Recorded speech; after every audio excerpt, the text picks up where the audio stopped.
You heard that? So I'm doing something right. Okay, fantastic.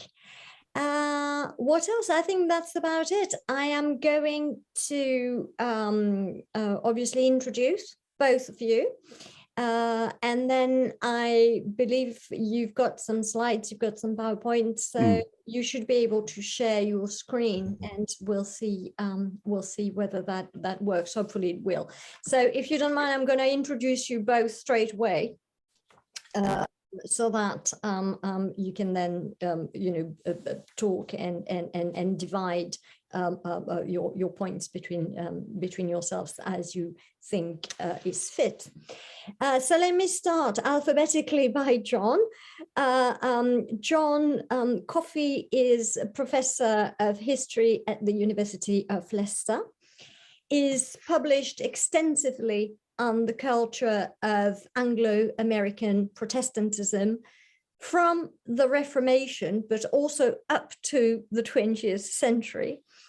His books include Persecution and Toleration in Protestant England, 1558 to 1689, published in 2000, and Exodus and Liberation, Deliverance Politics from John Calvin to Martin Luther King Jr.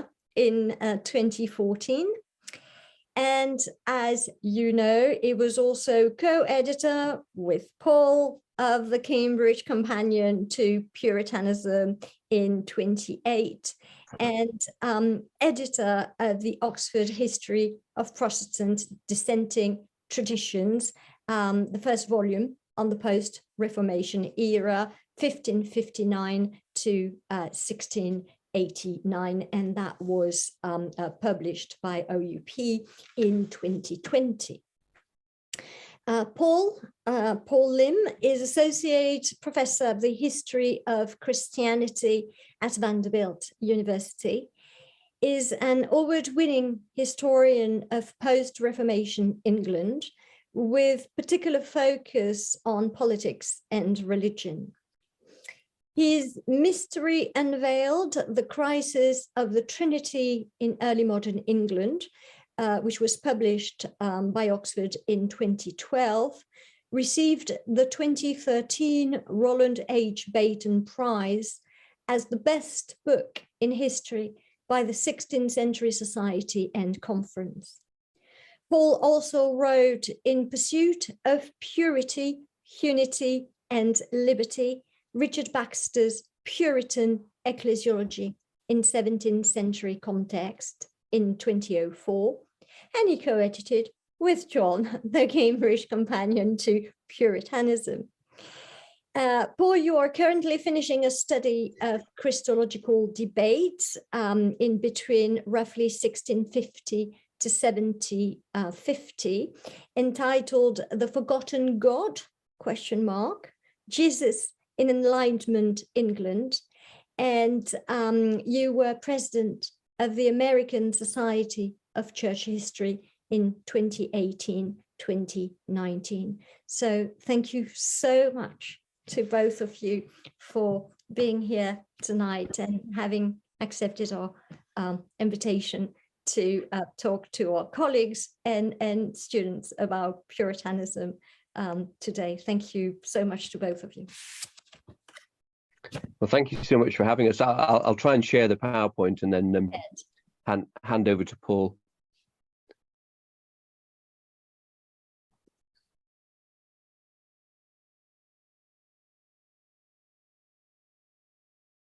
It works for me. It works for me. Good. So, okay. Well, thank you very much. Here's to you. Yep. Right. Thank you. First of all, thank you so much for this invitation, which really delightfully surprised me and forced me to re-engage in my work that was published about 18 years ago. Right. I mean, it's 14 years ago now. So, and it really has gotten me to think a lot, because I don't teach this material every day, and yet I think plenty of people in the past have asked about the book and commented on the fact that they had read it as part of their undergraduate curriculum, both in history and theology. in the US and the UK. How it came about for me was I was the one who initiated the project with John. So in my first teaching position, I was noticing that, in the newly published book section of the library, there are all these Cambridge companions that were popping out left, right, and center. And I didn't see one on the Puritanism. So I began to wonder, wouldn't that be nice to do something of this sort? So I emailed John, and I were both students, postgraduate students at Cambridge, and we had worked some together and had remained good friends. So I emailed him and said, hey, why don't you and I try to co-edit this Cambridge Companion to Puritanism? And to no surprise, John agreed. And so that's the rest is, as they say, history. So I think, and so it's begun as a labor of love, and we managed to recruit some of the, not all, but some of the top scholars in the field. And I'm glad to have been part of the conversation, and ever since, before the publication and ever since then as well. John? Yeah. So maybe it's worth just commenting on the cover of the book. This is an illustration by William Blake of the Pilgrim and John Bunyan's Pilgrim's Progress. So it's the cover illustration, I guess we thought was appropriate, partly because it gestures towards the legacy of Puritanism, that the Puritan writings will continue to be read above all the Pilgrim's Progress, of course, but there's a connection there from the 17th century through to Blake and religious and political dissent in the early 19th century. And I think, Paul, as well, you wanted to comment on the Puritan themes that arise out of the Blake's illustration too. Sure. So I think, the two things that are there, the pilgrim himself is carrying a burden on his back, as you can see, as well at the same time reading a book. So there is a real interesting simultaneity of carrying a burden and reading a book that becomes a very important twin foci of Puritan sensibilities and piety, that believing that one has a continual sense of experience of sin, the burden, and also there's a deliverance that will be had through reading a book that is the Bible. And I think that really encapsulates rather well the sort of a biconfocal kind of reality of the life of Puritan. As I forgot to mention this earlier in my conversation with John, but I was at a conference somewhere, and somebody picked up this book and made a pretty kind of a derisive comment about the Puritans, saying that, yeah, these old geezers are always concerned about carrying this burden, a huge burden on their backs. And I said something like, and I was not embarrassed by it, I said, I think they were actually, and they're en route, they were going somewhere. And there's a kind of a trajectory that was really important to them that we often forget. For many of these Puritans, they were not just this world, and this world alone was all there was. There really was kind of a commitment to and a desire for the city of God, which already begun in their life, but to be completed and consummated in the world to come. John? Yeah, thanks, Paul. So I guess what we're going to do today is sort of talk through some of the choices and decisions we had to make when we were putting together a volume like this. I think you're also going to hear from the editors, or maybe have heard from the editors, of the Oxford Handbook of Puritanism. But of course, Oxford Handbooks are much bigger than Cambridge Companions. So we had some quite difficult decisions to make about what to include and what not to include. So questions, obviously, of definition. I mean, what exactly what is Puritanism, and how do you define it? We were trying to think as well about different audiences and approaches, because Puritanism has been approached in very different ways and from different disciplines, I think. So we'll pick up on that. We wanted to say something about historiography, and Peter Lake wrote an excellent overview of the historiography of English Puritanism, but we'll try and unpack that. And then, of course, we had to think about chronological parameters. There has actually been some debate about, when Puritanism begins, when the origins of it, but also, if you like, when Puritanism finishes. When does the Puritan project end? And there've been different views on that. We had to think too about chronological parameters. England clearly is sort of at the heart of the story, but Puritanism ended up having an international impact too. And then themes, we'll talk a bit about why we included certain themes, but also what's missing. You know, quite a bit is missing. So we'll finish by thinking about what we might have included and what other priorities we may have had. So Paul, do you want to kind of talk us through the definition? I'll put some of these points up. Sure. So I want to spend a bit of time talking about the definition. So there's an ongoing debate about how to define Puritanism or a Puritan. So I think it is important to mention at the outset that this was a term of abuse, meaning that the Puritans didn't come up with that term themselves. There was their neighbors who didn't really like them very much, said that you're a precisian or Puritan.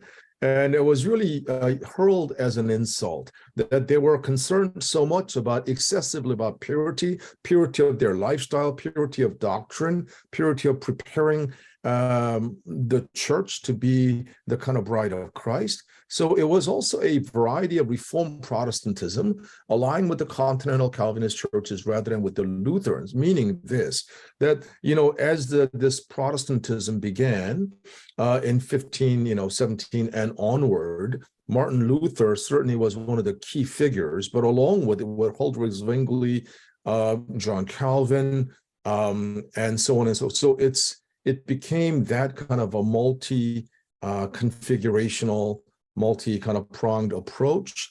The Puritans were those who really kind of latched themselves onto the Calvinist churches. So Geneva in Switzerland becomes a very important kind of site for many of the Puritans.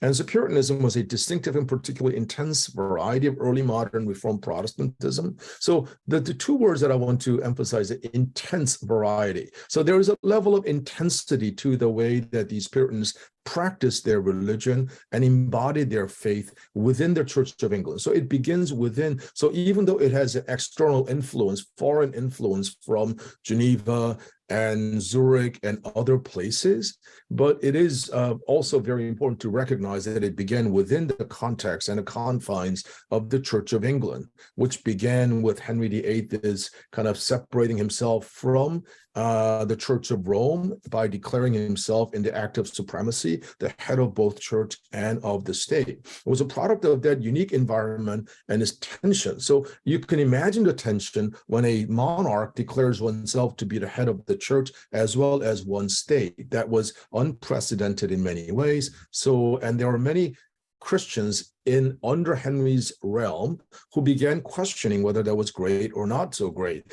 Puritanism thus proved to be a uniquely fissiparous or divisive variety of Reformed Protestantism. So starting within the Church of England, it spilled out beyond it, branching off into divergent dissenting streams, such as we'll talk about the Quakers, Baptists, Presbyterians, Congregationalists, and those who also remain within the Church of England. So one of the key words that to think about is tension, that this becomes a very much of a tensional reality, that many were trying to figure out and find answers to their questions as to whether it is safe to remain within the Church of England. So their overriding commitment and concern was about salvation. Is the Church of England a safe space for us to be? And here in the United States, we talk a lot about safe space. I don't know whether you do in France or England, perhaps less so, but we do a lot. And so these Puritans are really thinking about whether remaining in the Church of England was going to be a safe space and good option for them.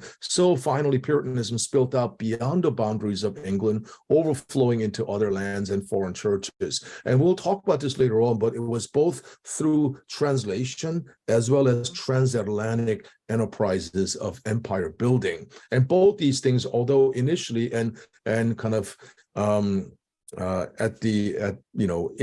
it may not seem like they're connected, but it becomes a very important part of this global Puritanism.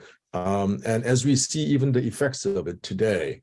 I want to mention this as a quick anecdote. So I was teaching in Ethiopia about 15 years ago at a theological college.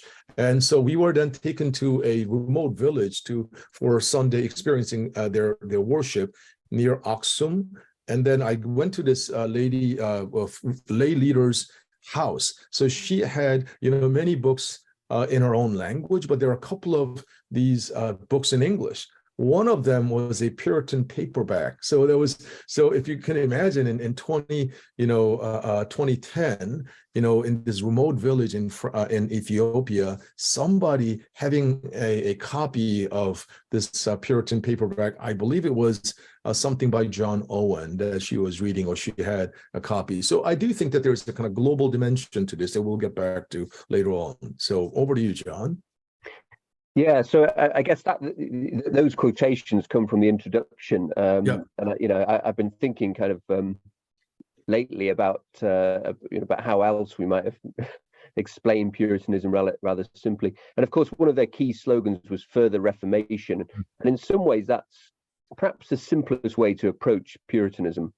That Puritans were zealous religious reformers who sought to complete the Reformation by pushing English Protestantism in a more radical direction.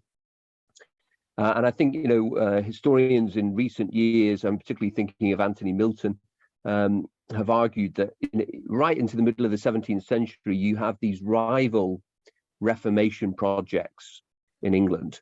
And the Puritan project is perhaps the best known, but Laudians and other groups have got projects of their own to reform the church. And the problem Puritans have as they try and pull the Church of England in a more Calvinist, more radically Protestant direction is, first of all, that there are many conformists within the church who want to maintain the church's current position and don't want it dragged too far in a radical direction. There are also the people historians have called avant-garde conformists, the people who become known as Laudians after Archbishop Laud. And they're pulling the church in the opposite direction from the Puritans. So there develops a tug of war, if you like, between these different factions, especially by the 1630s. And that's a very important background to the English Civil War. So this struggle for the soul of the Church of England culminates really in the 1640s and 50s with these rival reformations trying to pull the church in different directions. But I think the other critical thing about Puritans is that Puritans agreed on the direction of it. In other words, they agreed that the English Reformation wasn't complete, that the church needed to be dragged in a more radically Protestant direction, more in line with the Reformed churches on the continent and maybe beyond. But what they couldn't agree on is how far they should go. So some Puritans were relatively moderate, they're willing to live with bishops. Others wanted Presbyterianism. Others wanted to move beyond that to self-governing congregations. Some wanted to reject infant baptism and form Baptist congregations. And there are people who grow out of Puritanism who move on to the Quaker movement in the 1650s. So Puritans agree on the direction of travel, but they have this disagreement about how far they should go. And this is one of the reasons why Puritanism ends up breaking up, in a sense, into these different factions or denominations as they disagree over this. So one quick way to kind of summarize that would be to think about the location of English Protestantism between Rome and Geneva. Yeah. So Rome as in Roman Catholicism, Geneva as in the putatively purest form of Reformed Protestantism. And many of the Puritans felt like they agreed that we need to move away from Rome, but to what end and what was, they wanted to get to Geneva and whatever Geneva was. And as John mentioned, there are also other doctrinal and practical matters, such as whether babies should be baptized and whether, in terms of ordination, lay authorities such as a Quaker. So we see a kind of multi-directional journey that these Puritans and the Puritanism as an ideal will take. Okay, so there are problems of definition, obviously, and those are ongoing, and people may well have questions about that.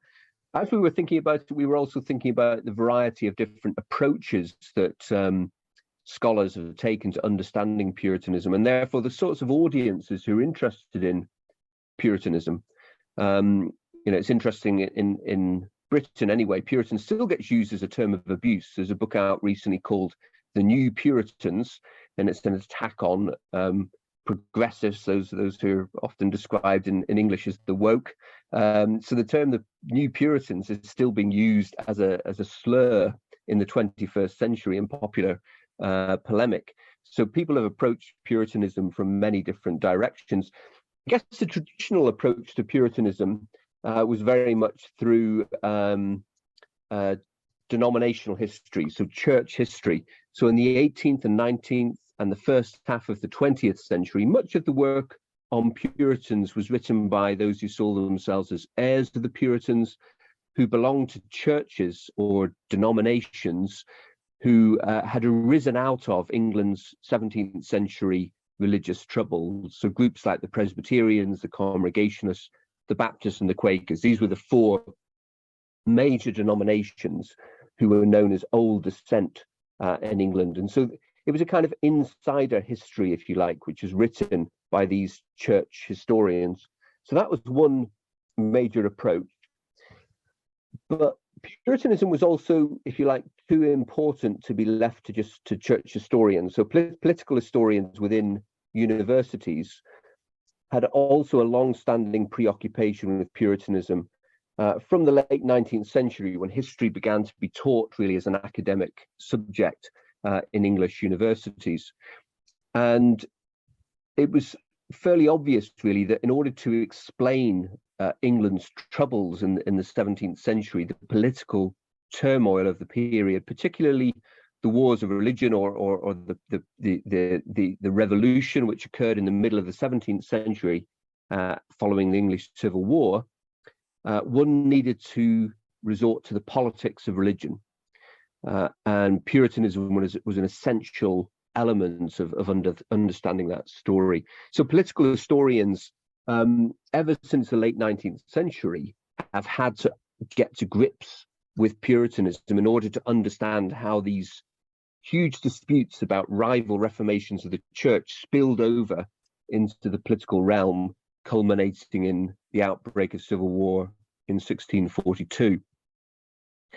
Then, of course, there's a whole body of scholarship around Puritanism in America. New England as a region, of course, had a very powerful educational tradition, which begins with the Puritans. Harvard is they found Harvard almost as soon as they arrive in the New World. And New England was so influential on American cultural and intellectual life that Puritanism was often seen as critical to understanding the United States, understanding the sort of origins of American identity. So books about the New England mind and the New England soul were published by leading historians of Puritanism.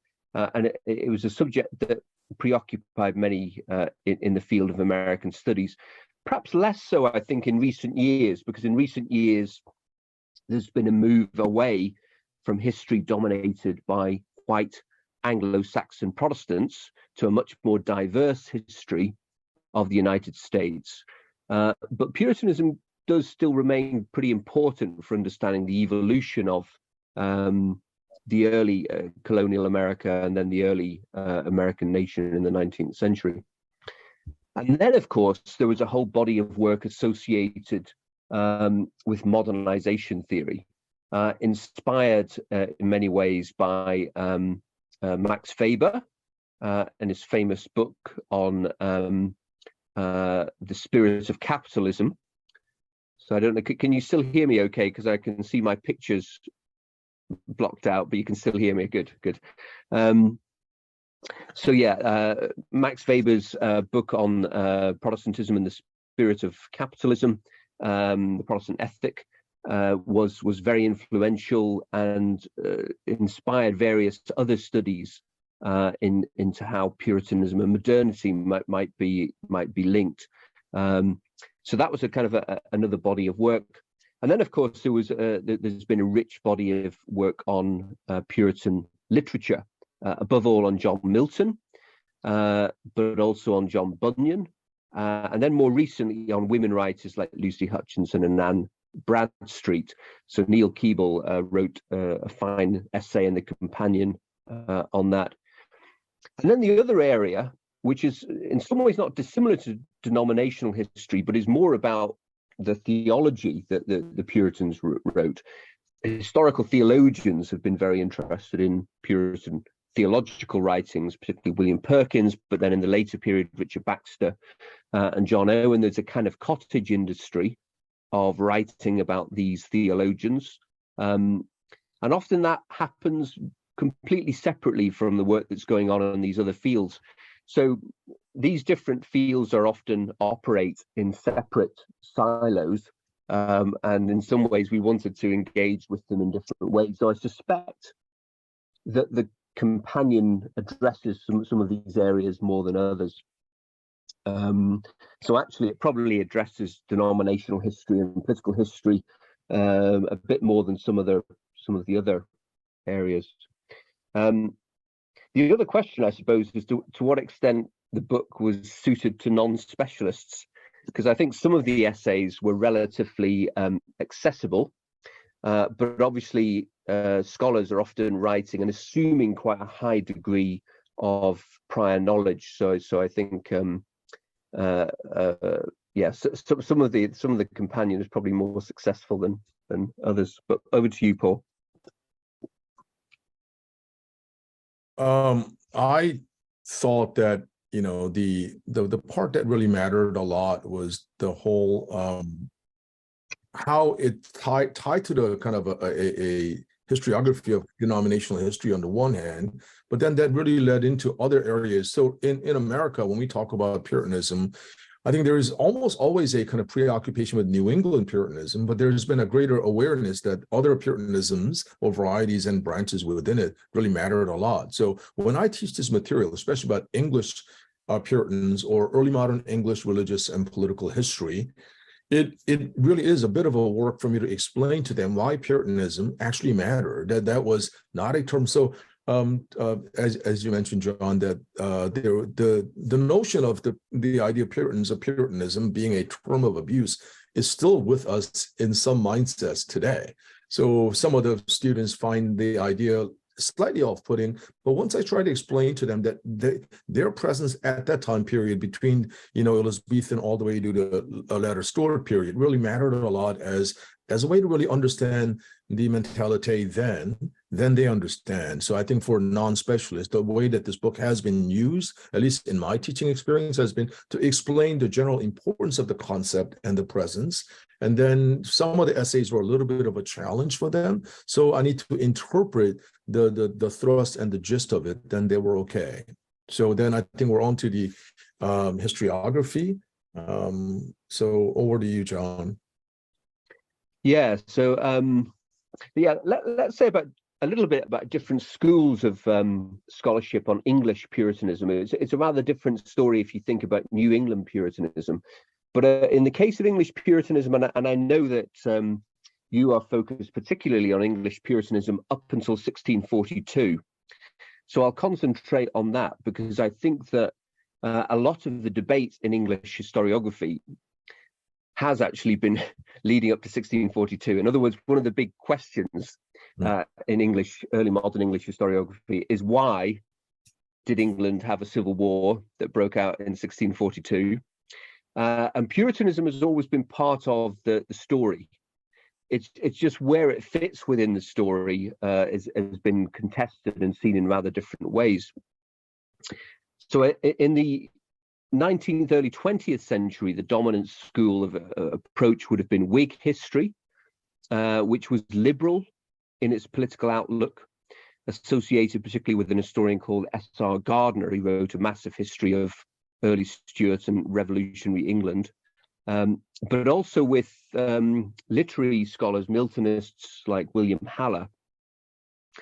And they tended to operate with a fairly clear binary distinction between Anglicans and Puritans, and wrote in a fairly teleological way. I mean, the assumption in a sense is that Puritanism was almost destined to become dissent. So Anglicanism would dominate the church, whereas Puritanism would end up as forming the basis of dissent in England, the groups like the Presbyterians and the Quakers and the Baptists and so on. But these historians were very preoccupied by the theme of liberty, and acutely conscious that in the 1640s, especially, Puritans like Milton and the Levellers began to use these terms, civil and religious liberty. And so they tended to tell a story about how Puritanism contributed, perhaps inadvertently, but radical Puritans in particular, contributed to the development of ideas of liberty. So Milton, as a great critic of press censorship, as an advocate of political liberty, a defender of the regicide and republicanism, but also as a very strong defender of religious toleration and a critic of heresy, clamped down on heresy. Milton was seen as really personifying this tendency within English Puritanism. But there was another school associated with the figure who's pictured in the top right of your screen here, Christopher Hill. And it's interesting, Hill's books are still very popular. If you go into bookshops in England and look for a book on Puritanism, it's probably most likely to see a book by Christopher Hill. So Hill was an English Marxist historian, writing from the 1950s through really to the early 21st century. And in some ways, he took a conventionally Marxist approach to mainstream Puritanism because he saw it as an ideology of the rising middling sort, a kind of bourgeois ideology, if you like, which legitimized discipline and social control. But he also thought that Puritanism, in the end, gave birth to something more radical. So that in the 1640s, you had a revolution within the revolution, and that radical Puritans, figures like the Levellers, Milton, Bunyan, and above all, the Diggers, Gerard Winstanley, who had been gone through various phases, from Presbyterianism to the Baptist phase, and eventually ended up as a digger, as a kind of primitive communist, that these figures represented a sort of liberation theology, and one that was more sort of aligned with a plebeian view of the world. So Marxist historiography and Whig historiography were dominant until really the early and mid 1970s, and then they were fundamentally challenged by the work of Patrick Collinson, who's the other figure who's depicted here, and who wrote the first chapter in the companion about anti-Puritanism. And his landmark book, which I'm sure many of you will have heard about already, was the Elizabethan Puritan movement, published in the 1960s, 1967. But rather than pitting Anglicans against Puritans, what Collinson showed was that Puritans were ensconced, were within the religious establishment, that they had strong connections to members of the aristocracy, the gentry, even to the Privy Council, that they often forged working relationships with bishops, that they were, if you like, the kind of the militant tendency within the Church of England, but they were very much, for the most part, within it. And the term that Collinson famously used for Puritans was that they were the hotter sort of Protestants. In a way, what Collinson did was replace Anglicans versus Puritans with a new opposition, because he and Nicholas Tyack emphasized that the Church of England had two wings. There was the Calvinists, who were the dominant group, Calvinist in theology, and then in Collinson's work, that the true revolutionaries, in a sense, become the Laudians. The Laudians are the ones who really challenge the ethos of the Church of England, which until the 1620s had been, the 1610s had been quite strongly reformed in theology. But the Laudians bring something very different as they try and pull the Church of England in a way in a more Lutheran direction. And Collinson talks about the calamity of Archbishop Laud. So on Collinson's account, it's Laud who really radicalizes Puritans. And so for Collinson, as for these previous historians, but in different ways, Puritanism remained important in the run-up to the Civil Wars. And in particular, John Morrill argued that Puritans, because they'd been radicalized by the Laudian movement, reacted against it and were the key figures really at the forefront of the parliamentarian movement in 1642, trying to defend English Protestantism. And then, Paul, I'll maybe ask you to explain post-revisionism, because you know one of its main protagonists very well, and is a good colleague of yours. Yeah, happy to do that. So Peter Lake has been a dear friend and a colleague for the last 16 years here at Vanderbilt University. In fact, I'm having drinks with him later on this afternoon here. And he has oftentimes he has done his studies at Clare College, Cambridge, and he's well known for his work, Puritans and Anglicans, and more recently this book called the Boxmakers' Revenge. I think what he's really interested in pursuing is to kind of non-binary categories of looking at either Anglicans or Puritans. And he really wants to emphasize a more fluid and shifting spectrum within this whole tensional reality or real presence of hotter sort of Protestants. Some people have thought that Collinson and Lake do not agree with each other, that nothing could be further from the truth. There is a great deal of overlap between the sort of Collinsonian ideal of historiographical vision, as well as for Peter Lake. But one of the things that they differ slightly is for Peter Lake, one needs to really see that while many Puritans remain within the Anglican establishment, there is also a recognizable undercurrent of this radical potential of Puritanism. So in that book, The Boxmaker's Revenge, what he's going to talk about is how within this London parish life, there was this tension of some more radical Protestants who wanted to take the church in a more pristine or pure direction that they felt like the kind of system that they had within the Church of England was not only unsustainable in the long run, but more importantly, unbiblical. And I think for Lake, he really wanted to kind of provide another paradigm of looking at this Puritanism as a sort of a response to the increasingly dominant kind of vision that Professor Patrick Collinson offered. And so then I think we can talk briefly about chronology of Puritanism.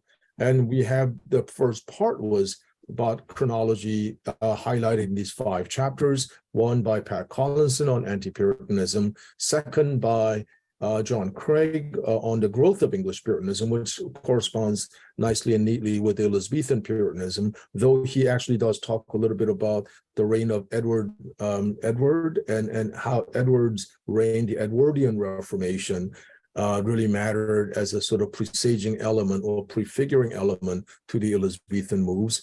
And then we talk about having by John Morrill an essay on the Puritan Revolution, and then the latter Stuart Puritanism by John Spur. So in the Elizabethan period, so roughly from 1560s to 1603, during the reign of this of putatively virgin Queen Elizabeth I, I think one of the things that is important was this is also a period of Spanish colonial experiment that was really growing. And so it was really important for English Protestantism to assert itself as a major player. So the whole Spanish Armada and the clash between Elizabeth's naval fleet and their defense over against Spain. So that means that in the global kind of pan-European context, there was a greater emergence or heightening of the tension between Protestants and Catholics. So in that sense, the Puritans really felt that it was absolutely vitally important for them to assert their Protestant identity vis-a-vis that of Catholic. So one of the documents that I think is important and is mentioned in the book is in 1572, there was an admonition to the Parliament that was written by John Field and Thomas Wilcox, both very young London ministers, who felt that the Church of England was so far off from having a church rightly reformed according to the teachings of God's word, that as yet we are not come to the outward face of the church. So they felt that the currently existing Church of England needed further reforming. Again, remember that term tension. Again, remember that how far they needed to go. They didn't agree. So in 1572, this admonition to Parliament was sent, saying that we need to reform the church in the right way, according to the teachings of Scripture. So it was a wonderful maintain over halfway kind of house. I think she didn't want the excesses of Genevans. She certainly did not want to take the church back to Rome. So she was really having to navigate this kind of via media, a term that is often used by historians, the sort of middle way. And so Elizabeth, in terms of her exercise of realpolitik, really kind of steered the church while giving credence to her some of her Calvinistic counselors, privy counselors, those men who really matter a lot as the inside advisors to her. She knew that there were some Calvinists within her privy council, but she wasn't going to be. She was going to be undeterred in her pursuit of via media. Now, when we come to the early Stuart period, as many of you know, she dies without heir. Thus, James Stuart from Scotland, who was James VI of Scotland, comes down to England to become the first Scottish king, as the James I of Scotland. And on his way down, he's met by a number of Puritans who submitted to him or handed to him a millenary petition, which really kind of wanted to take the church further along. So again, the theme of further reformation. They wanted to reform the church further, and they were excited to see somebody who was openly and avowedly Calvinistic in his theology. But then the other thing to remember about James's first was that he said things like no bishop, no king. So for him, having an episcopal governance model was equally as important as having a king. But many of the Puritans, not all, but some of the Puritans felt that having the bishopric itself, the office of the bishop or the episcopal government itself was the problem. So again, we see that tension. Now, James continues to reign, and he was trained by George Buchanan, who was a very well-known Calvinist in Scotland. So he brings that type of kind of theology. He writes about himself being more like King David in the Old Testament. So James kind of certainly has that panache about himself that really kind of connects himself to the biblical characters. His son, however, Charles I, when he came to reign after his father's death, he was going to take the church a little bit in a different direction. He was certainly, for one, not a Calvinist. Two, that he marries a Catholic, that he becomes the person of concern for many of the Puritans. They felt like, maybe we have a monarch who's going to take the church back to Rome. This becomes a very important rallying cry for some of the radical Puritans. So, and the tension got so bad and other matters that there was a 11-year period between 1629 to 1640 called the personal rule of Charles. So Charles rules without Parliament. So having declared himself a fit sovereign to rule without the advisement or co-presence and co-ruling of Parliament sent shockwaves and signals to these parliamentarians, many of whom were Puritans, that this is not a good step to take. So at the political level, at the fiduciary/financial level, and also at the religious level, because as John mentioned earlier, there was an Archbishop of Canterbury named William Laud, Laud, who becomes a real bête noire. He becomes a person that many were saying, okay, this is not a good pathway that we're taking. Not only was the country in a political turmoil, but religiously speaking, because Laud becomes a very strongly dominant figure within the Church of England, there began to brew lots of tensions and further rumblings about whether this Laudian church was going to be the sustainable one or not. Then we come to the Puritan Revolution part. And so there was a civil war, and as we mentioned earlier, a lot of historians were kind of interested in the Puritans and Puritan Revolution because of the revolutionary potential that became actualized in the Civil War and also in the regicide and also in the interregnum during the reign of Oliver Cromwell and the brief reign by his son Richard, and then comes the restoration of both monarchy and episcopacy. So during the Puritan Revolution, what they have is about an 11-year period of interregnum. So in that 1649 to 1660, both episcopacy, the Church of England, and also monarchy ruled by a king or queen becomes disbanded, no longer an option. So there was a Republic era, and there was a bit of an ecclesiastical wild west. There are lots of options possible: Presbyterianism, Congregationalism, and then this also marked a real explosive growth of the Quakers, as well as the establishment of many of the Baptist churches. So that becomes a period of great political, theological, and ecclesiological experimentation, which comes to a screeching halt with the restoration of the son of the beheaded king. So I forgot to mention, in 1649, January 6th, so 1645 was the execution of William Laud, the Archbishop of Canterbury. And then in 1669, there was an event called regicide, execution of Charles I.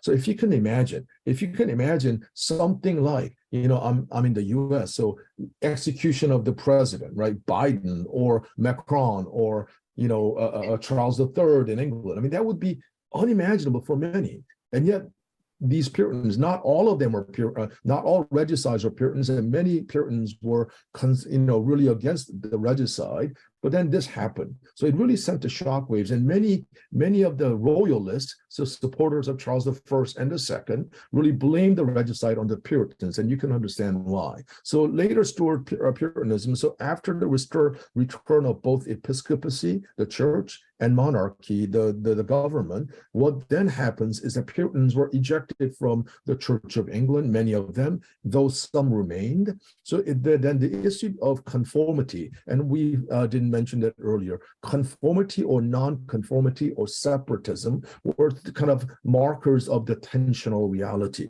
They were concerned, are we going too far? Are we going too close? And then I think I want to skip the other parts of my comments for the sake of our time, and we're going to move to geography, John. Yeah, sure. Just one final point on chronology, which is, the historians have debated quite a bit when Puritanism ends. Yes. When do Puritans? I mean, it's been quite common to say that after 1660, Puritans just become dissenters, but Mark Goldie and others have emphasized how much mainstream Puritans are still wanting. They're still trying to kind of. They've still got strong links with the establishment. They're still ambitious about being comprehended within the Church of England. They're still involved in the fight for the Church of England, and it's only really after the Act of Toleration in 1689 that they start coming to terms more with being outside the establishment, being dissenters. So really, it's at that point I think you can talk about the end of the Puritan project, in the sense of the end of the, they're no longer significant players in the struggle for the Church of England. It's more established. So yeah, geography, we obviously had to kind of think a bit about what gets included. We were keen to go beyond England. So clearly there are, within England, there's sort of heartlands of Puritanism, East Anglia, the Midlands, parts of the south of England. You can see here on the left-hand side a map of these are English place names that then became American place names or place names in New England. So it gives you an indication of where people were migrating from in England and then settling in Massachusetts and Connecticut and other places. So that real concentration around East Anglia, but various other places. So these were the sort of Puritan heartlands, and New England clearly became a Puritan society in a way that nowhere else in England did. But Puritans also had a significant impact in Ireland and in Wales, which they regarded as sort of dark corners that needed to be evangelized. There's an important essay on here on Scottish Puritanism and whether, because in some ways Scotland's very different, because the Scottish church is a more thoroughly reformed or Calvinist church. So there's a sense in which the Church of Scotland almost is a kind of Puritan church, or a church that doesn't need Puritans to the same degree because it's already it already satisfies the Puritan demand for Reformation. But I think one other point is to emphasize that Puritanism ends up in odd and surprising places. So Puritans actually have a foothold in the Caribbean. In the middle of the 17th century, they try and set up a colony in Providence Island, just off Nicaragua, and that's a disaster and is soon abandoned. But they do establish a presence in places like Jamaica and Bermuda. And Puritan texts are translated into various European languages, into Hungarian, for example. The Hungarian Reformed Church picks up quite a lot of Puritan texts, but most of all into Dutch and into German. And so Puritan practical divinity becomes quite a significant influence on German Lutherans, who translate huge amounts of kind of Puritan texts. So we'll finish by thinking about, just talking about the major themes that we have in the book, and then what we missed out. So Paul, do you want to kind of address this? Sure, I'm happy to do that. So the major themes are, as you can see on the screen right there, practical divinity and spirituality. So one of the things that happens to the Puritans or Puritan movement was that once they realized that they weren't going to be able to change the structure, the outward structure and the polity of the Church of England, they turn more internally and start writing books that had to do with what it means to, a practice of piety. That's actually title of one of the books of practical divinity, that they really began to be concerned about and committed to the notion of quotidian reality of walking with God. And that's one of the major contributions vis-a-vis the rest of Europe in the Protestant world, that many of the Hungarians and the French and the Germans and the Dutch began to see the Puritan contribution as they were really great at heart doctors. They were really kind of spiritual cardiology, like seeing how the heart worked, how the human heart worked, and how the desires were needed to be redirected. That becomes a major theme. And then not only were they concerned about practical divinity, but we also saw that many of the Puritans were committed to writing about pure doctrine or true church or true doctrine. Thus, a chapter on Puritan polemical divinity was really, really important. And there are various doctrinal controversies, whether about infant baptism, whether about receiving the Lord's Supper, or whether about wearing the surplice or vestments for the clergy within the Church of England. These became lots of important polemical divinity. One important thing was about predestination. They really believed, for whatever reason, that they really believed that since God is sovereign, since God is the beginning and the end of all things, since God knows all things, that at least within God knows exactly how things are going to unfold. So one of the key debates about this period among the Puritans about predestination. And also we move to chapter 13, my chapter on Puritans and the Church of England, very uneasy relationship, tension, and also that became an issue of the ecclesiology. What is the true church? How do we find it? How do we make it even better? And what does that mean to think about human flourishing within the church? And also, in chapter 14, we covered, David Como covered this whole notion of radical Puritanism. So on the one hand, Professor Patrick Collington situated Puritans and Puritanism within the ambit and the orbit of the Church of England. But then because of that emphasis, there was this other redress or historiographical re-emphasis on the radical potentiality of Puritanism, which Professor Como from Stanford covered well. And then in chapter 15, we also talked about the fact that, because an integral part of this revolutionary potential of Puritanism was not some kind of secular ideology as much as the biblical notions, both from the Hebrew Bible, Old Testament, of the prophetic literature, as well as this kind of millenarian text in the New Testament called the Book of Revelation, and how many Puritans really kind of latched onto that theme as a way to think about the tea leaves of history. How will our life kind of unfold itself, both in the Old and New England? And then Professor Walsham from Cambridge wrote a very, very good chapter on the godly and the popular culture. Not all godly were against popular culture. Not all those proponents of popular culture were against godliness. And godly is a term that was often used among themselves, among the Puritans themselves. It is important to kind of note that. And the kind of tensional reality of cultural expressions and the sort of public sphere. I think it was really, really well situated. And the chapter by Professor Ann Hughes on Puritanism and gender was really an important one, because I think there tended to be a way to look at Puritanism almost in a masculine fashion, and really kind of not emphasizing a lot about the role that women played, significant role that women played within the household of God, both inside their familial unit as well as within the ecclesial setting. And then we moved to did a chapter on Professor Keeble from Sterling did a great chapter on Puritanism and literature, which really kind of sets it nicely about the kind of more broadening impact of Puritanism, not just within the orbit of theology, but at the same time, because of the limitations of the setting and the book, there were some obvious missing themes, such as although sermons and sacraments could be part of practical divinity, but they were different because sermons were not just books that people wrote. These were actually live, viva voce kind of delivering of a talk or sermon to the live congregations, and also sacramental divinity, how to think about baptism and also the Eucharist and how often to do it. And so that was a missing theme. And also the reading habits of many of the godly, I think was really important one. And also lay experience and congregational life. I know that Professor Ann Page has done a lot of good work recently, along with Joel Holcomb, on the lay experience of these English Protestants and Puritans, and also university science and erudition. As we mentioned earlier, wherever the Puritans went, they started schools. Both, especially Cambridge and Harvard, were two very, very important pillars in the Old and New England Puritanism. I often say, wherever these Puritans went and wherever these Jesuits went, they started schools, and Jesuits started schools, and then Puritans really kind of believed in the holistic formation and reformation of life.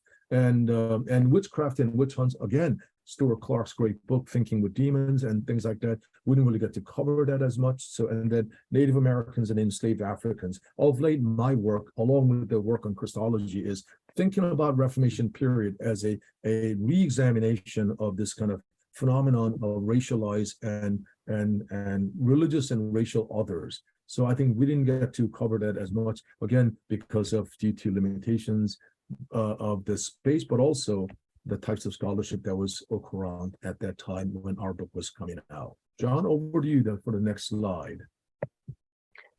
I think that's it, Paul. So we've covered quite a lot. So hopefully there's the basis for further discussion. Anyway, there I think there's already some questions in the chat, aren't there? Sure. Well, thank you so much to both of you. First of all, that was absolutely illuminating and a great help, no doubt, to all the students in our audience. So I think I'm going to turn to Sandrine, and she's going to ask the questions, and you two can answer. Thank you. Right. So thank you very much for this wonderful talk. There is actually one question from the audience, and I believe that's because it was so clear that they probably took notes all the time, and that's it. But first, there were a technical point. Someone, and I guess many people from the audience asked if you would agree for your PowerPoint presentation to be circulated, to be, yes, right? And someone also wanted to see the first slide again for 3 seconds. That's very precise. So I don't know. I don't know if it's the title slide or the I guess it's probably the second one. Not sure. Is it that one or? I don't know. Maybe the second one. Yeah, those were just a different, that's the structure, the outline of what we were talking about. And so, what we were wrestling with, yeah. Yes, and anyway, if you're happy with the PowerPoint presentation being circulated later on, I think it's fine. We don't really need to focus on this here. So the question on the so there are questions arriving progressively. So the first question was about the chronology that you presented. Do you think that we can talk about continuity or not when talking about Puritanism at that time, over the period that you studied? Yeah, I mean, I think you can see it in both ways. You can see both very dramatic change, but you can also see major continuity. I mean, as I emphasized when talking about later Stuart Puritans, there are still many Puritans in the 1670s, 1680s, who still see themselves as belonging to the national church, to the established church, and who still are part of a struggle for the soul of the Church of England. So in that sense, the Puritan project of trying to reform the English church, the English establishment, is something that carries on from the 1560s right through to the 1680s. And in a way, it's only the defeat of comprehension and the Act of Toleration in 1689 that really signals that's gone now. I mean, Puritans have to sort of come to terms more with dissent, though there are still some Presbyterians, still knocking on the door of the Church of England. I think, on the other hand, there are really dramatic changes. So in 1600, nearly all English Protestants are in communion with the established church. Nearly all of them attend the parishes. There are some separatists, but they're quite small in number. Maybe a few thousand scattered across England. By 1700, there are several 100,000 dissenters. So religious dissent becomes a really big phenomenon in 17th century England. There are tens of thousands of Baptists, some about 40, 50,000 Quakers, similar number of Congregationalists, even greater numbers of Presbyterians who now have their own churches. So this split between church and dissent, which does eventually open up, is going to mark English religious and cultural life through the 18th and 19th centuries. So that's a really big change. But in 1642, you still can't quite see that. If you finish the story in 1642, I think you've got perhaps more continuity. And also a lot of it depends on how you would define Puritanism, right? Because if you were to define a Puritan as someone who is a hotter sort of Protestant, then it can be both within the structures of the Church of England and also outside of it. So I think in terms of continuity and discontinuity, I think it's important to think about, if we were to think about Puritans as somebody who is a hotter sort of Protestant, then it could be just any, so for example, people have wondered whether someone like William Tyndale, right, should be regarded a Puritan. Well, I mean, that would be a little bit of an avant la lettre kind of thing, like before the movement started. How can you talk about somebody who lived before? But again, the sensibilities and sensitivities of somebody who cared about reforming of the church. And also, John, to your point, that I do wonder, and so I was talking to Peter Lake about this, and because it's not clear to me whether the Quakers would be regarded as Puritan, right? I mean, because I think they would say, if you were to ask a Quaker, do you think of yourself as, one, they have a very, very antagonistic attitude toward the established church, which most Puritans did not. I mean, there were separatists, but as you mentioned, John, that there was a smaller unit of those who were separatists, but the vast majority of Puritans were not separatists.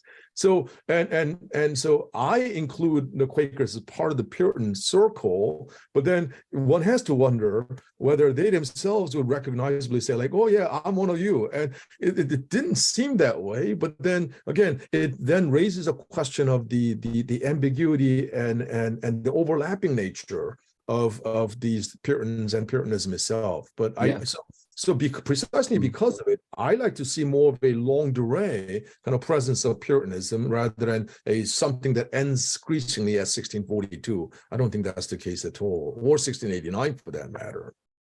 And so it's very interesting how what happens in England ends up paralleling what's already happened in 16th century Europe to Protestantism. Yes. So Protestantism in 16th century Europe, you've got Lutheranism, which is the kind of more conservative variety of it, then the more radical Calvinist variety. But then beyond that, the radical Reformation. Yes. And that includes spiritualists who think that external things don't like matter. Church institutions and bread and wine in the sacrament and baptism, they don't matter. What matters is the spirit. And that you see that playing out again in English Puritanism.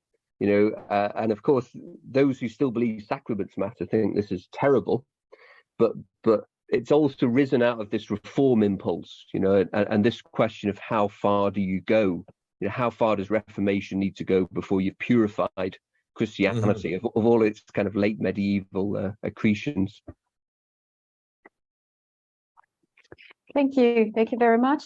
There are also a number of questions on the distinctions between the different groups that we're talking about here, and more specifically about, well, the differences between Presbyterians and Puritans. Well, all Puritans, Presbyterians, and so on and so forth. Yeah. So could you maybe please elaborate on this? And another question, which is not which is linked to a certain extent, is the relations between Puritans and parliamentarianism.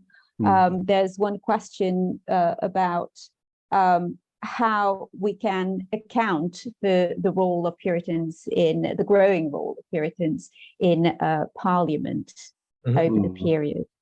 John, why don't I do the Presbyterian one and you do the parliamentarian one? How about that? Yeah. Okay, right. Okay. So not all Puritans were Presbyterians, but most of all Presbyterians were Puritans, if that makes sense, at least in the period that we're talking about.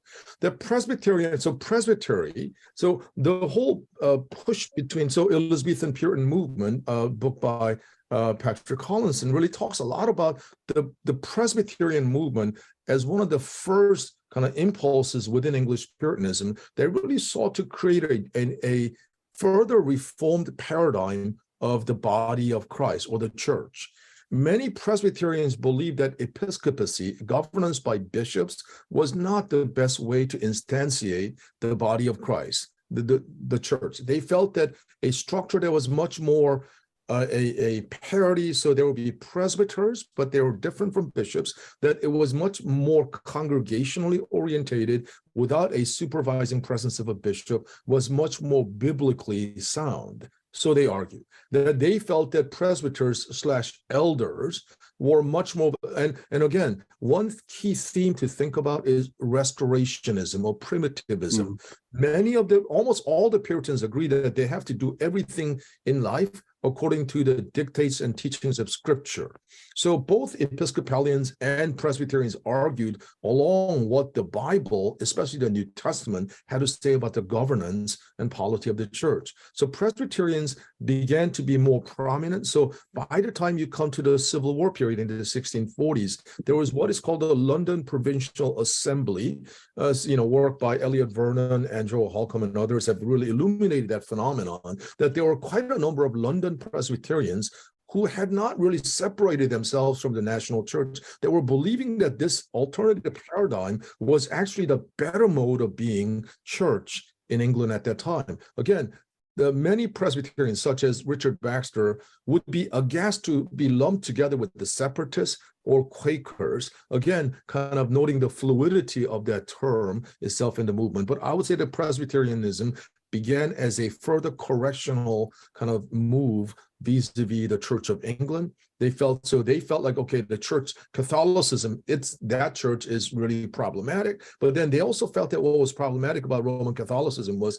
its polity, that it had bishops, and bishops were 1, 2, 3 steps far to remove from the quotidian reality of being church at the parish level. So they wanted to make sure that disciplines and catechizing and conversions and sacramental reality at the local church level was going to be as vibrant and as biblical as possible. Thus was the sort of zeitgeist of the Presbyterians over against the Episcopalians, at that time. Over to you, John, about parliamentarians.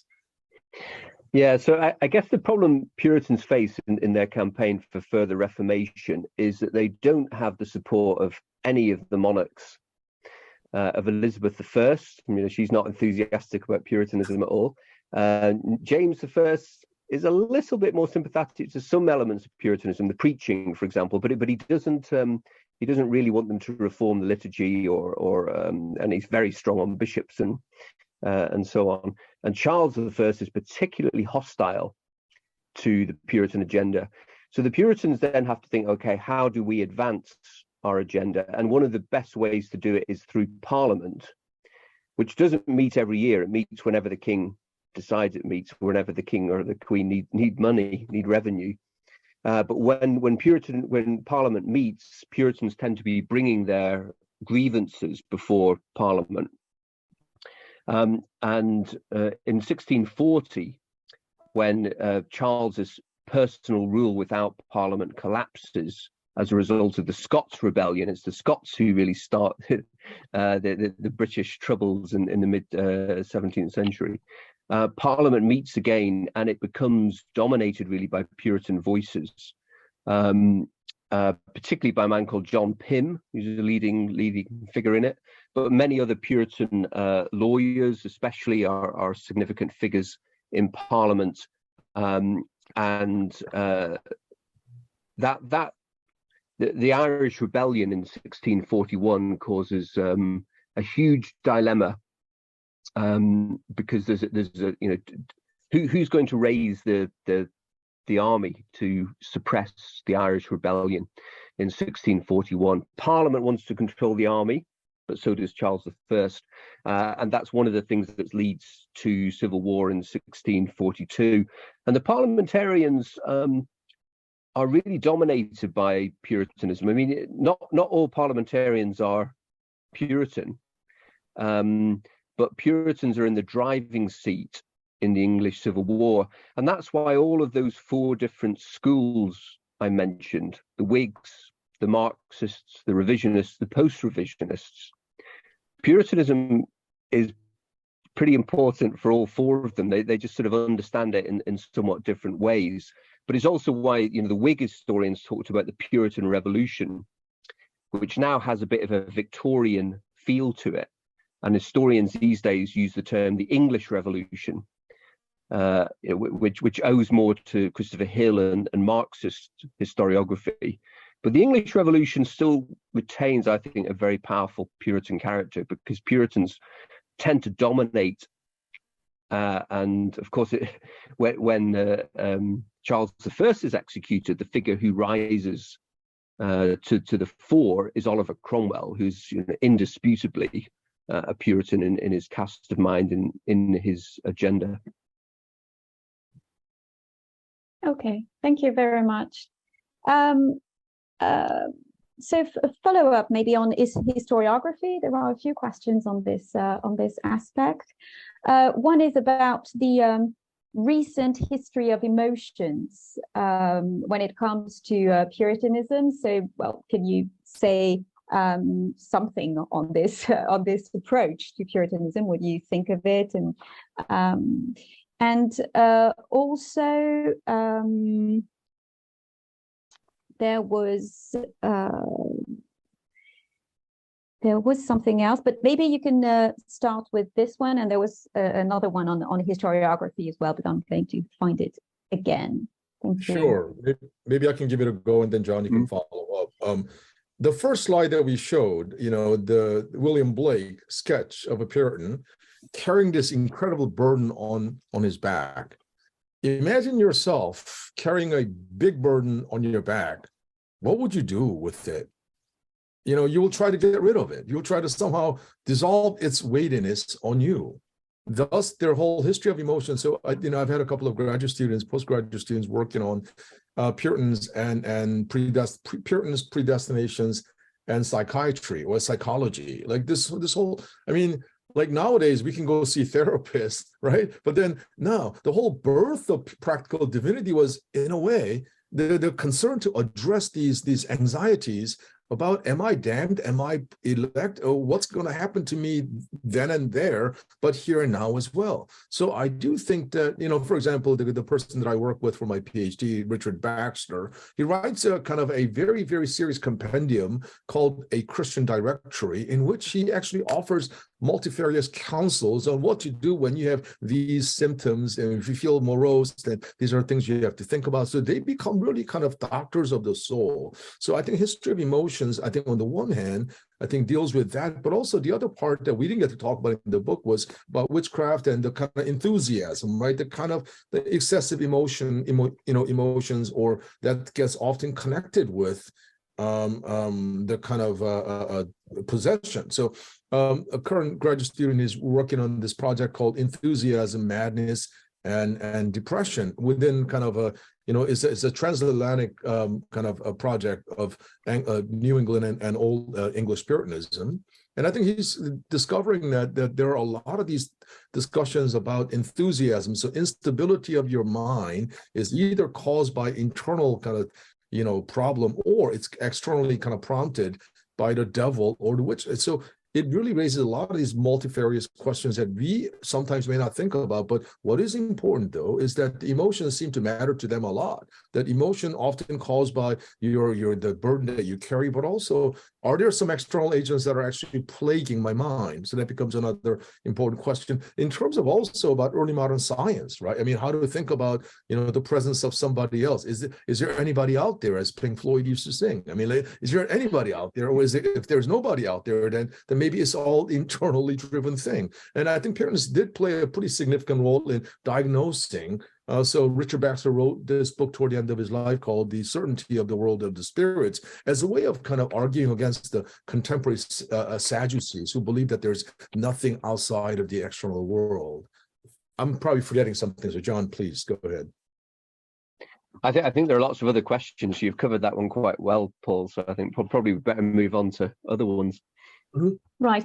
So the other one on historiography was about, well, whether you had recommendations for the missing themes that you mentioned in your book. But maybe that's a difficult question to answer here, or I don't know if you have ideas that you can things that you can suggest for the audience, for the students in particular, about some of the missing themes.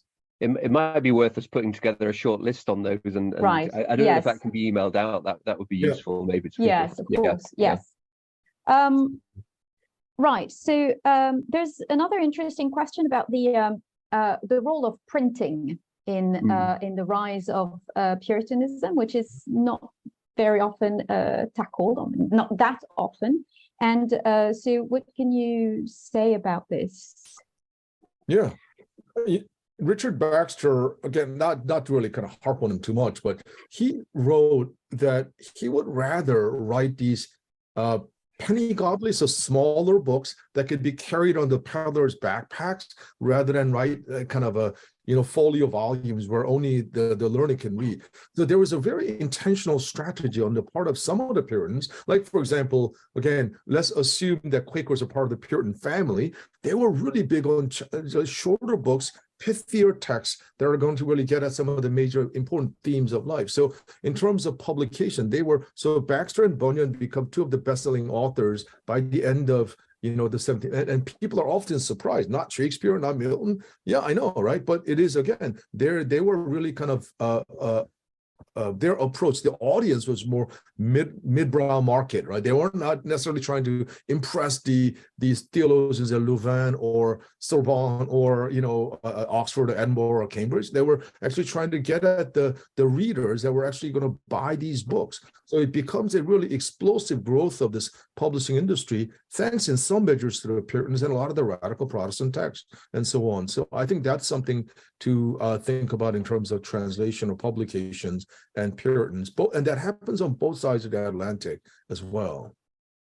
Yeah, Puritans publish a huge amount. I mean, Baxter writes 130 books, is it? Yes, it does, yes. That's particularly prolific. But I think the other thing is after 1640, the censorship system basically breaks down. And so you get this great outpouring of pamphlets.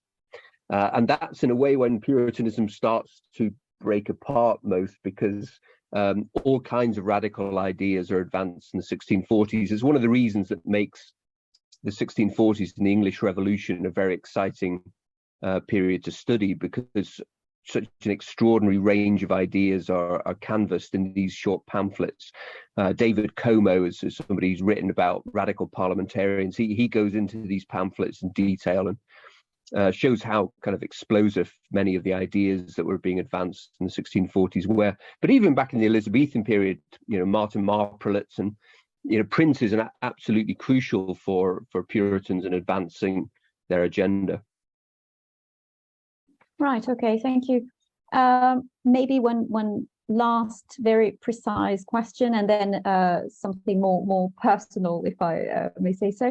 How can you account for the failure of Puritans and Scottish Presbyterians to agree on a more strictly Calvinist church in England? So, a question about the yeah, well, I guess a lot of them did. A lot of English Presbyterians were on the same page as the Scottish Covenanters in the early 1640s. So there was quite a bit of agreement across the border about the reform of the church. So the English parliamentarians and the Scottish Covenanters have an alliance in 1643, and they sign a covenant, the Solemn League and Covenant, in which they commit themselves to purifying the Church of England and to preserving the Scottish Church. The problem for them is the rise of the independents. So there's a lot of opposition within English parliamentarianism to the Presbyterian project that comes from different directions. But what happens is that the minority within the English parliamentarian movement ends up controlling the army, and it's the army who end up controlling the revolution. So Oliver Cromwell, Henry Ireton, these key figures, commanders in the army, become really major players by 1647-48, and they are the people who purge Parliament of a lot of its Presbyterian MPs, and they're the people who put Charles I on trial and execute him. So there is, if you like, a political coup within the parliamentarian movement. So although the Presbyterians are the biggest group, they end up being outgunned by this minority of independents. So it's I guess it's a bit like the French Revolution, if you think of it, the way the Jacobin come to the fore and take over the revolution. Something quite similar happens in England in the 1640s with the independents. Okay, thank you. And so, well, I'm afraid we'll have to end soon, since it's already 6:30 here in Paris. But maybe one last to finish with something, as I said, a bit more personal. Where does your interest in Puritanism come from? Why Puritanism? So I think, Paul, you said that you initiated this, or was it? Yeah, so this is a personal question, and I'll answer it personally. So I grew up an atheist. So my personal journey, I was born in South Korea. I was 15 when my family moved here to the United States. My father was a political prisoner in the South Korean regime during the military dictatorship. So he would be somebody imprisoned during the interregnum, right? I guess something like he would be living in the 1640s as a very revolutionary thinker, only to be incarcerated during the military dictatorship of Park Chung-hee.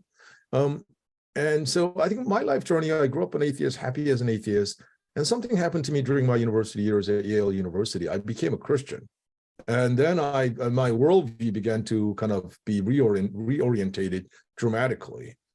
Then, to make a long story short, rather than going and studying law, I did religion and philosophy. And so my parents are very chagrined by my move. They wanted, but I went to read theology and at a theological divinity school.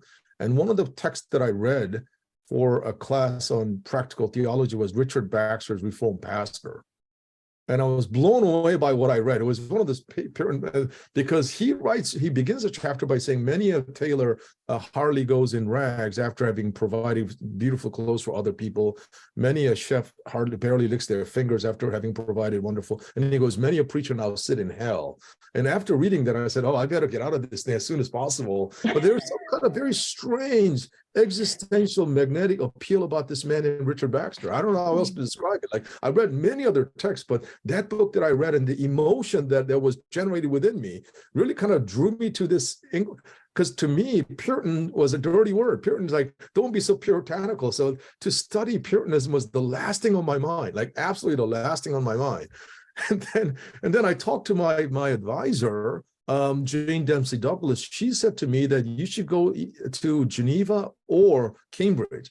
And she said, you should go to Geneva to study with Irana Bacchus, or you should go to Cambridge to study with Pat Collinson. So I was at Princeton Theological Seminary. So I then applied to both, got into both. Then I chose Cambridge because I think the late Professor Bacchus said that while you can write your thesis in English, but you had to defend it in French. So I said, oh, I don't speak French. So I'm going to go to England. Went to Cambridge only to find out that Professor Collinson had just retired. And he said to me, oh, you should study with this other person named Eamon Duffy. And that's how, and then when I presented the idea of working on Richard Baxter, Duffy, to my delightful surprise, loved it. He said, and when I mentioned ecclesiology, oh, this is a very important topic. So that's how I was personally drawn to it. And professionally, I never could, I mean, so I said to a friend of mine, I'm done with Baxter. I don't want to write about Baxter, but we now have a dog named Baxter that the breeder, when we got the puppy, the breeder said, the puppy's name is Baxter. So I said, no way. And this, it's a tiny Maltipoo. And I said, this is a predestined dog because like we didn't name the dog Baxter. I mean, really, and I wish Baxter was here, I'll show it to you. But so when I think about my life journey, I had zero interest intellectually in the Puritans of Puritanism until I went to study theology. And incidentally or providentially, like reading a book by Richard Baxter and the shockwave it sent me, like providing further and further allure for me to study. And then I am actually surprised. And when I look back, and this gave me an opportunity to look back on my life, I had no idea that it would have such a long durée impact in the way that I think about self and society and even salvation. So that's probably enough personal details. So. Yeah, it's an interesting question because actually, I think one of the interesting things is if you look at the really major historians of Puritanism, they're sort of all over the place in their own beliefs. So people like Perry Miller, Christopher Hill, Peter Lake were kind of secular, not non-religious, but also kind of fascinated by Puritan writings. Others like Patrick Collinson. I mean, Collinson grew up in a home which I think one parent was Quaker, the other was Baptist.